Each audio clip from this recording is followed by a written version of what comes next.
ये सिर्फ कहानी नहीं, युगों की धड़कन है, जिसके शब्दों में सजी है मर्यादा, धर्म और भक्ति की अद्भुत गाथा।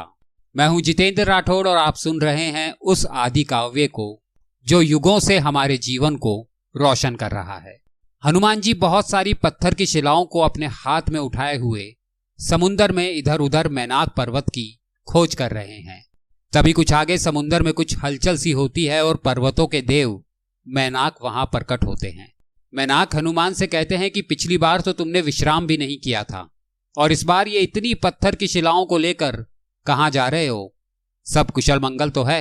हनुमान जी ने उनको प्रणाम किया। सभी पत्थर की शिलाओं को पर्वत पर रखकर उन्होंने पर्वतों के देव मैनाक से कहा, मुझे आपकी मदद की आवश्यकता है। मैं इन सभी शिलाओं को समुन्दर के गर्भ में छिपाना चाहता हूं। मैनाक ने पूछा कि इन पत्थर की शिलाओं पर लिखा क्या है और आप इन्हें समुन्दर के गर्भ में छिपाना क्यों चाहते हैं? तब हनुमान उन्हें बताते हैं, यह उस समय की बात है जब राजा राम का राज्याभिषेक हो चुका है। श्री राम अयोध्या का राजकाज देखते हैं और मैं अपना कुछ समय राम नाम लेने के लिए हिमालय पर गदमंदन पर्वत पर चला जाता हूँ।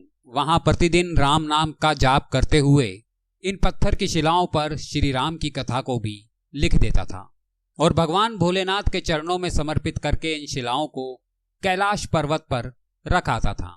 एक दिन वहां पर महर्षि वाल्मीकि का आना हुआ। महर्षि वाल्मीकि जी ने रामायण की रचना पूर्ण कर ली थी। बहुत सोच विचार कर महर्षि ने सोचा कि इस कथा को सबसे पहले भोलेनाथ को सुनानी चाहिए। ये सोचकर महर्षि वाल्मीकि भोलेनाथ के धाम कैलाश पहुंच गए। कैलाश धाम में उनकी भेंट मेरे से हुई और उन्होंने अपनी रचना दिखाई। राम कथा को अपने समक्ष देख मेरी खुशी का ठिकाना ना रहा और मैंने उसको पढ़ना आरंभ किया और उसे भोलेनाथ को सुनाते सुनाते मैं उसमें खो गया। जब मैंने पूरी कथा भोलेनाथ को सुनाई तो मैंने महर्षि वाल्मीकि से कहा कि हे महर्षि, आपको ज्ञात नहीं है आपने इस रचना के रूप में मानव जाति को क्या उपहार दिया है। आपने इस कथा की रचना करके मुझे अपना ऋणी बना लिया है। इसलिए मैं आपको वचन देता हूं कि पृथ्वी पर जब कभी भी सच्चे मन से इस कथा का पाठ किया जाएगा तो मैं वहां उपस्थित रहूंगा। परंतु तभी महर्षि वाल्मीकि की नजर इन पत्थरों की शिलाओं पर गई जिस पर मैंने भी राम कथा लिखी थी। उसे देखकर महर्षि बड़ी तन्मयता के साथ इसे पढ़ने लगे। जैसे जैसे वे पढ़ रहे थे वैसे वैसे उनका आश्चर्य बढ़ता जा रहा था। मेरी लिखी कुछ बातों से महर्षि वाल्मीकि भी अनजान थे। इस रचना को पढ़ने के बाद वे बोले, आपकी रचना को पढ़ने के बाद मुझे लगता है कि मेरी रचना श्रेष्ठ नहीं रह जाएगी। जब मैंने महर्षि को इस प्रकार देखा तो मुझे बड़ा दुख हुआ और मैंने उन्हें वचन दिया कि आपकी ही रचना को राम दरबार में सुनाया जाएगा और श्री राम उसके साक्षी बनेंगे। और रही मेरी रचना की बात तो मैं उसे समुन्दर के गर्भ में विसर्जित करने जा रहा हूं। अब मुझे आपके मदद की आवश्यकता है। आप समुन्दर में जहां रहते हैं वहां इन पत्थर की शिलाओं को अनादिकाल तक अपने पास सुरक्षित रखें।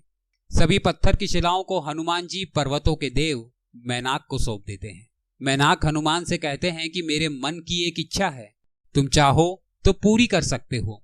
अगर तुम्हारे पास समय हो तो मुझे भी वो कथा सुना दो जो महर्षि वाल्मीकि द्वारा रचित है। शायद मैं कभी अयोध्या और वहां के राजा राम का दोबारा दर्शन नहीं कर पाऊंगा। हनुमान से बड़ा राम कथा का रसिक और कोई नहीं हो सकता। और हनुमान सबसे पहले अयोध्या के बारे में मैनाक को बताते हैं। दूसरी तरफ महर्षि वाल्मीकि जी शिव जी से कहते हैं कि प्रभु, मैं आपसे कुछ मांगना चाहता हूं। भले ही हनुमान अपने द्वारा लिखित रामायण को कहीं भी छुपा दे, परंतु हर घर में उसी का पाठ होना चाहिए। तब शिव जी कहते हैं, महर्षि, एक ऐसा समय आएगा जब तप से ज्यादा राम नाम लेने से ही जीवन का उद्धार हो जाएगा। उस समय तुम फिर से उस राम गाथा की रचना करोगे जो हनुमान ने लिखी है और वो हर कहीं पढ़ी जाएगी, जो उस युग में सबकी तारणहार होगी। कहानी का ये विराम क्षणिक है पर उसका प्रवाह अनंत है। श्री राम की महिमा और हनुमान की भक्ति से जग उज्जवल है। श्री राम का आशीर्वाद आप पर सदा बना रहे। हर युग में ये कथा जीवन का आधार बनेगी। मैं हूं जितेंद्र राठौड़। फिर मिलेंगे इस दिव्य यात्रा की अगली कड़ी में।